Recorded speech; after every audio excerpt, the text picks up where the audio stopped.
Hey guys, so today I decided to make a video so that you didn't have to read so much. Like some of my posts were getting pretty long.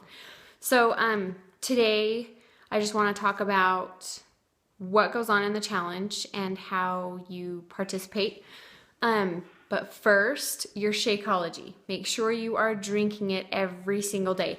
I like to drink mine right after my workout because your immune system is actually lowered right after you work out for a couple hours.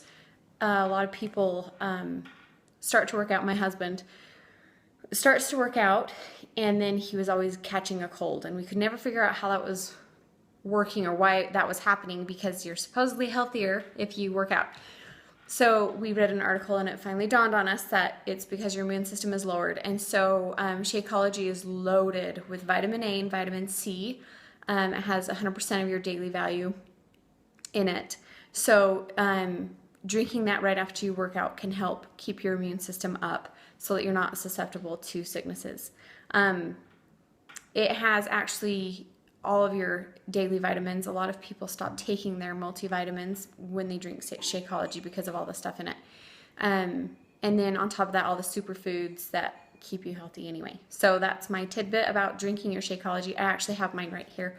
My favorite is, I forgot to post favorite recipes, but my all-time favorite, I have the chocolate right now, is chocolate and banana, half a banana, and a couple teaspoons of peanut butter with water and ice, or you can do unsweetened almond milk in place of the water.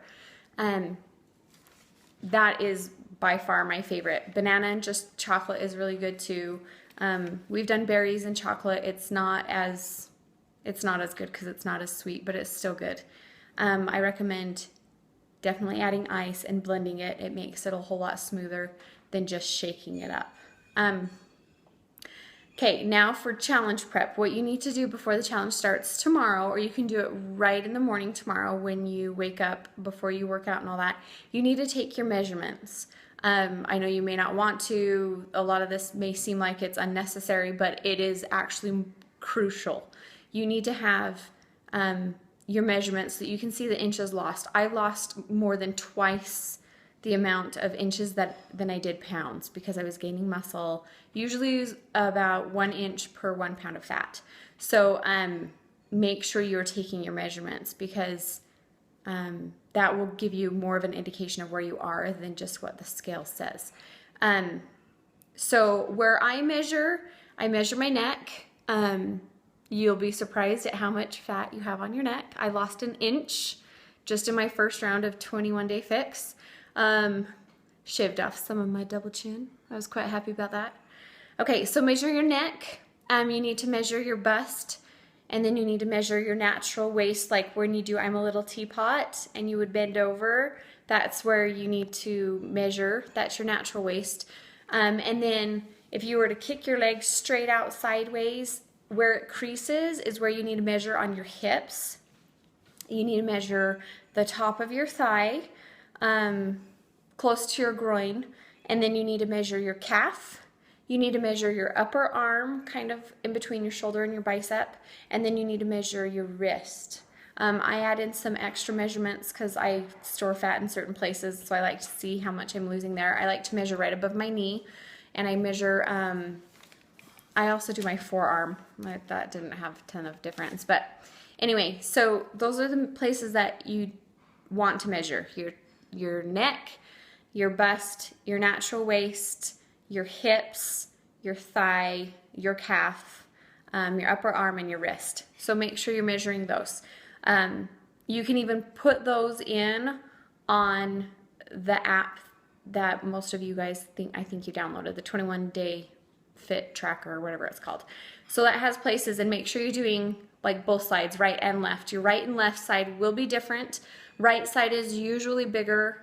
Your left side has more free-flowing testosterone. I don't know the cause of this, but I do know that it is the reason that left and right sides are not equal. So my right side has always been a lot bigger than my left. So make sure you're measuring both sides, because you will see a difference in both, and they're not the same. So don't measure right and think that your left matches, because then you'll be disappointed when or measure your left and not measure your right, and you'll be disappointed when the right is still significantly bigger or totally different than your left. So make sure you're measuring both sides. Next, take your weight. I know, once again, you may not want to, you don't think it's a big deal, but take your weight. At the same time, do not give too much credit to the scale. I didn't move the whole entire second week of the 21-day fix, but I could feel a difference and I could see a difference. And this is the last thing that I know a lot of you do not want to do, but you need to take photos. They don't have to be bikini photos. They don't have to be in swimsuits. They can be regular clothes if you want. I would suggest something that seems a little bit more tight fitting so you can see the difference when you do start to lose inches. You'll see the bagginess. If you want to do your swimsuit so that you can totally see the difference, then great, do that.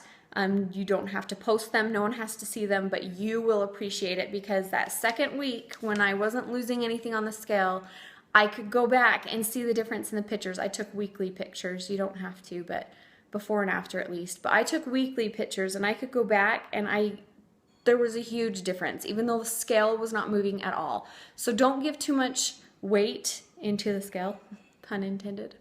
So make sure that you do all those things. So you need to take photos, you need to get your weight, and you need to do your measurements.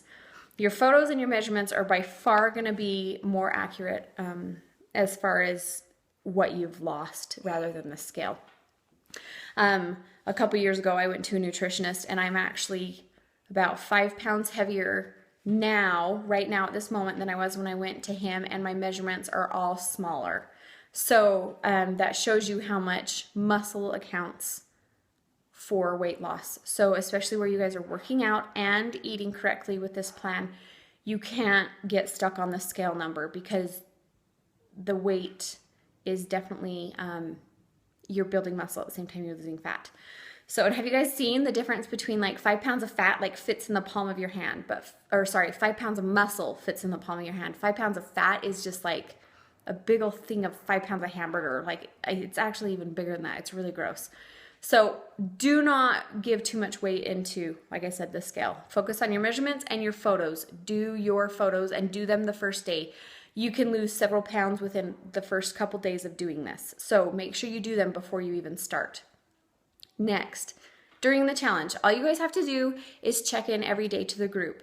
You've pretty much been doing that with this prep week. So do the same thing. And what you need to do is just say, hey, did my workout, or today was really hard, or whatever. You just need to check in, and you need to comment on the group. So just however you want to check in, just say something. You can go on and ask questions. You can, like we've been doing this week, if you have any questions, concerns, frustrations, go ahead and vocalize them. You'll have lots of support. The support groups are awesome because it's very encouraging, and people you don't even know are totally rallying behind you because you can totally do this. So make sure you check in every day. Do your meal plan, do your exercise. That's all you have to do. It's 21 days. It's really not that long, and it's going to be over before you know it, and you're going to be so happy you did it. Everybody who has done the challenges so far, I've had, I think, 9 different challengers, and some are repeating this group. They've all had amazing results. The least amount of weight lost was 6 pounds. May not sound like a lot, but in 3 weeks, 6 pounds is actually a lot, especially accounting for inches. Most of them lost double that in inches. So really 12 pounds of fat in 3 weeks, if you look at it that way. It is definitely worth it. It may seem hard, but it's really not. Just get in a routine, find a time that works for you, work out at that time every day. Don't make excuses. You joined this challenge because you had goals. So let's get you to those goals. Don't forget why you started. Some days are harder than others. Some days you'll want that donut or you'll want to go out to eat. Just remember why you started, and it's 3 weeks. Give yourself the 3 weeks of going gung-ho. You will feel so much better. And then by the end of those 3 weeks, you can, you can have a treat. You can go out to eat, and then you'll have different habits, and you won't be eating as much, and you'll feel so much better.